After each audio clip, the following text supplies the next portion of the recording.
गाड़ियों के चालानात की अदायगी के सिलसिले में रियासती हुकूमत की जानिब से दी गई रियायत की तारीख में मजीद तोसी के कोई इम्कानात नहीं हैं। इस स्कीम के तहत ज़ेर इल्तिवा चालानात 31 जनवरी तक अदा किए जा सकते हैं। महकमा पुलिस के ज़राए ने बताया कि गुज़िश्ता साल 27 दिसंबर को ज़ेर इल्तिवा चालानात पर 80% तक रियायत देते हुए 15 दिन के अंदर इस स्कीम से फ़ायदा उठाने की सहूलत फराहम की गई थी।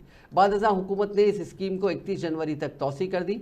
ज़राए ने बताया कि रियासत भर में 2 व्हीलर्स गाड़ियों से लेकर दीगर तमाम गाड़ियों पर 3 करोड़ 59 लाख के चालाना ज़ेर इल्तिवा थे, जिनमें अब तक 1 करोड़ 52,47,864 चालानात यानी 42% चालानात अदा कर दिए गए हैं, जिसके ज़रिए हुकूमत को 135 करोड़ रुपए की आमदनी हुई, जिनमें हैदराबाद पुलिस कमिश्नरेट के हुदूद से 34 करोड़, सैबराबाद से 25 करोड़, रचाकुंडा से 16 करोड़ की आमदनी हुई। बाकी आमदनी अजला में अदा किए गए चालान से हुई। इस स्कीम से फ़ायदा उठाते हुए गाड़ी रानों को सिर्फ 4 दिन बाकी रह गए हैं।